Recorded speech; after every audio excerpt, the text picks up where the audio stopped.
welcome everyone. I just wanted to briefly introduce myself and welcome you all to the Washington, D.C. Economic Partnership. So the partnership is your go-to spot for growing your business or bringing your business to D.C. So we're so glad that you're here. And some of the things that we do here include those great publications out just beyond, you might not have seen them because it was just beyond the beer and the wine, but they're great publications. Look through those. They have everything you need to know about where your business should be moving, what you should do to start your business, and have a lot of great demographic information and also just general business resources. So definitely pick some of those up on your way out. If you have any questions about site location assistance or about any of the programs that we're doing here at the partnership, definitely let Tiffany or myself know. And I just want to introduce Dan Kunitz, who is the chairman of Accelerate DC and also the director of the DC I-Corps program.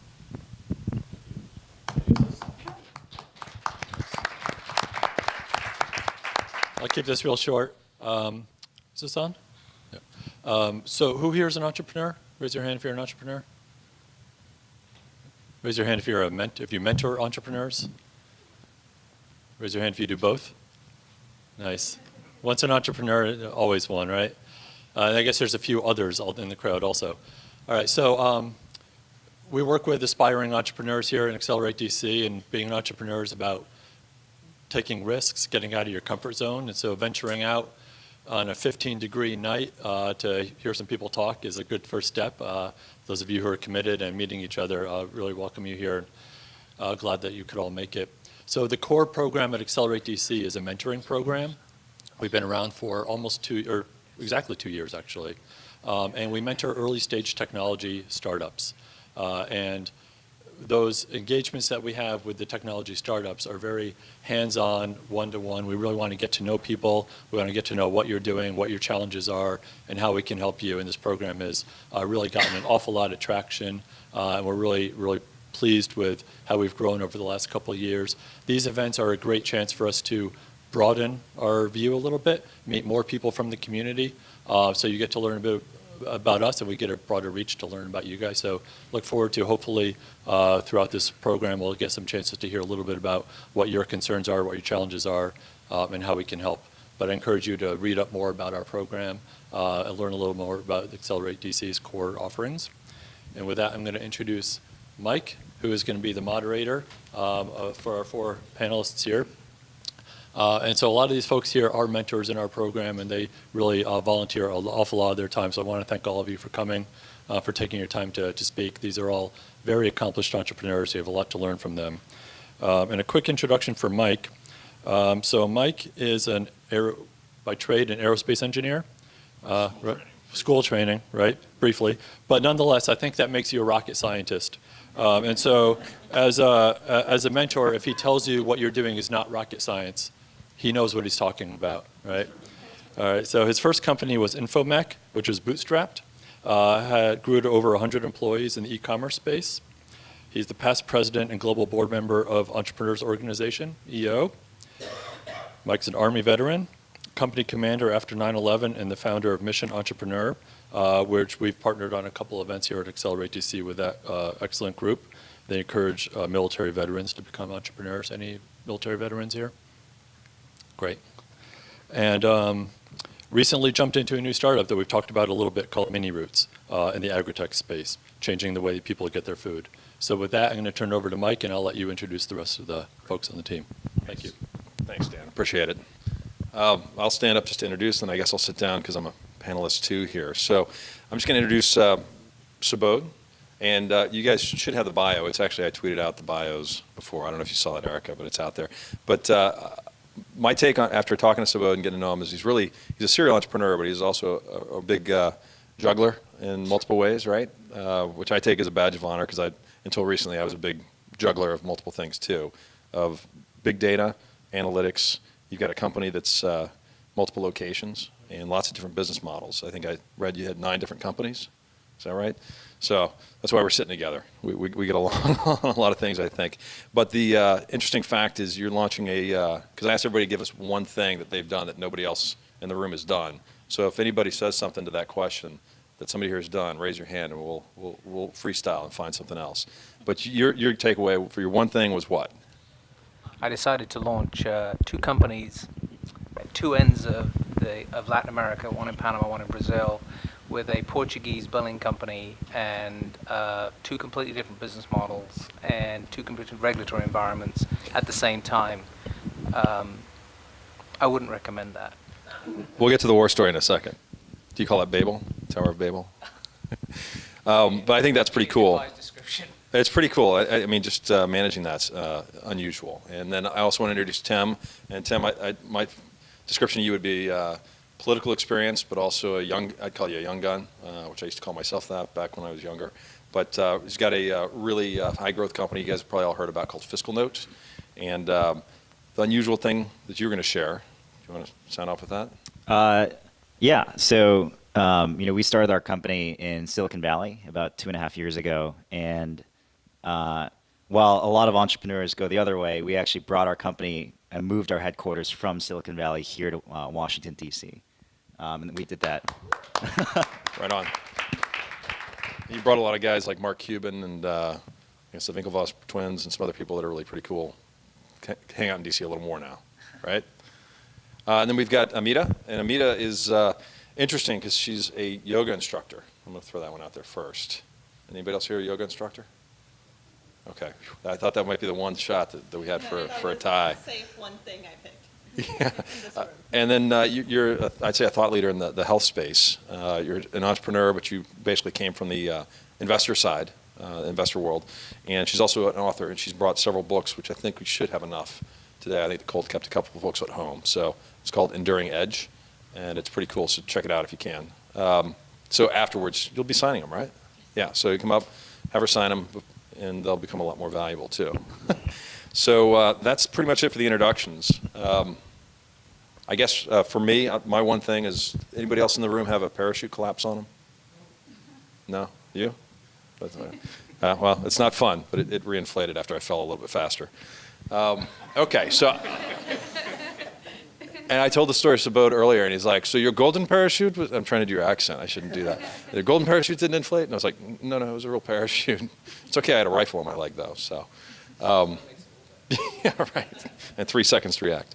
And then, I of course, Dan introduced me already, but my passion and my focus is on a startup called Mini Roots, and missionentrepreneur.org is something I encourage you all to go check out. That's where we're helping vets. We've already helped 200 vets start up. I know some of you guys have helped with what we're doing.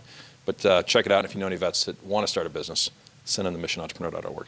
So why don't we go into the war stories here? I'm going to sit down. Subodh, I'm going to call on you first. Maybe kind of share your stories. So my name's Subodh Nair. I have the dubious distinction of starting 9 businesses. I started my first one when I was 15, when I looked around and said, you know what? I want to watch videos. There's no place to rent videos. What if I went to a liquor store and set up a video distributor there, and so I could rent videos when people buy liquor? I made a lot of money. Paid people to go through school. And then I went to school and I said, you know what? It's really hard to buy tickets and go anywhere in the world. And so how do I do that? So I went to this startup called BT, British Telecom. And I said, and I at this point was 19, 20, something like that. Younger than him, but less successful. So I went to BT and I said, you've got this amazing system of, it's pre-internet. What if I stood up, you connect to every travel agent in the United Kingdom. What if I stood up a tool set that allowed every travel agent in the United Kingdom to buy tickets and sell them at a discount? This is pre the internet, this is pre-Travelocity, this is pre all of this. Did that, made a boatload of money. And then put it in another business that I'll leave unnamed, and lost every single penny. So I decided I needed to go to work for a living, and I did. And then after a few years, I thought I couldn't deal with this anymore, and I started a series of businesses around the smart grid. So if you guys have ever heard of the smart grid, it's the management of the electric network to make it more efficient. And I started this business, and then I thought, why would any electric utility want to lose energy? Why would you want to do that? And discovered to my great cost that they want to lose energy, because if they lose energy, they can make money on it. And so I pivoted, and that therein begins my story. So I pivoted, and I found that these guys wanted to figure out how to lose money. And so I started a consulting business and an analytics business and built this pretty large organization. And I was making great returns. And I didn't see the environment change. So my war story is it's really easy to pivot when things aren't going well. It's as this isn't working, I need to change. This hurts, I need to stop. It's extremely difficult to build a product, build your minimum viable product, and then sell that same product and not allow scope creep. So I would say and I never learned my lesson.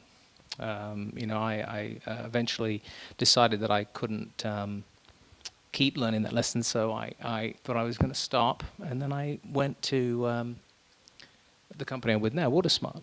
And I went to WaterSmart, I've known them for a long time, and I said, you guys are you're totally screwing the pooch, excuse me.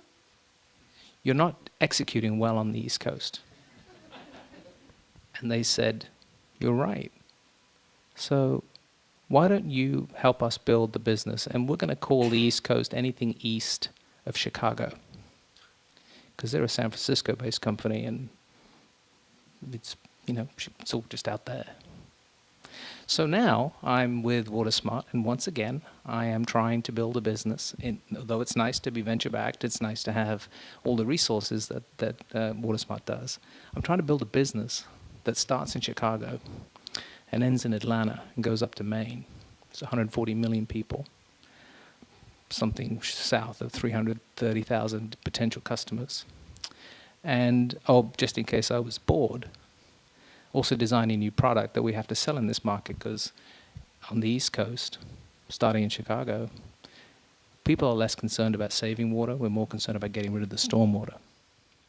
So it's, again, I haven't learnt my lesson, and I'm more than happy to acknowledge that. I hope in sharing that with you, I'm hoping that you'll learn the lesson that once you figure out what you want to sell, stick with it. Once you figure out what it is you want to do, execute on that flawlessly, and don't allow scopes creep to happen. With that, I'm going to turn over and cede my remaining 2 minutes to somebody who's executing flawlessly. So I don't know about executing flawlessly, but I will try and provide some interesting stories. So my background is sort of in politics and technology. Was engaged pretty heavily in the Obama 2008 campaign, and then actually ended up running for office myself. And I interestingly served one term on the school board up in Montgomery County, Maryland, and did that all before the age of 17, and was gunning down the sort of pathway towards thinking about going down the political path, right? I mean, from Washington, from the Washington suburbs area, and that's sort of the dream of a lot of folks out here. But I decided I should take a break at about 17, 18, and I decided I should go back to college. And so I went to college at Princeton and was studying computer science and public policy. And my junior year at Princeton was tapped out of a policy organization in Washington.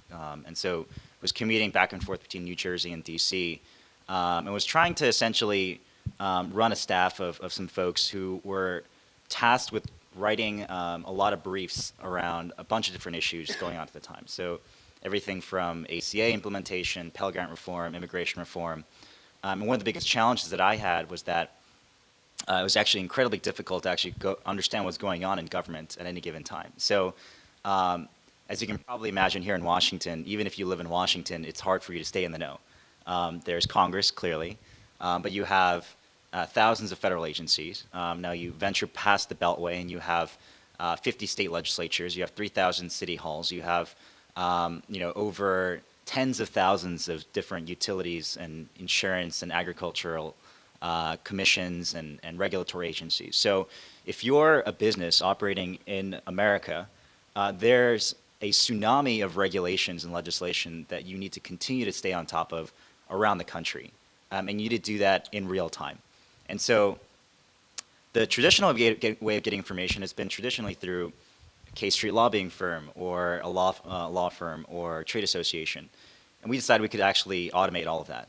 So we built initially a search algorithm that went off into the internet and actually scraped information trying to aggregate legislation, regulations from around the web and do it in real time, and then apply NLP and artificial intelligence to be able to come out with interesting analytics around those laws. So we can look at, for example, the forecasts of how likely a bill is to pass, or using sentiment analysis to be able to understand the sentiment of regulators and their enforcement actions, or looking at court cases and the potential outcomes of litigation in the future.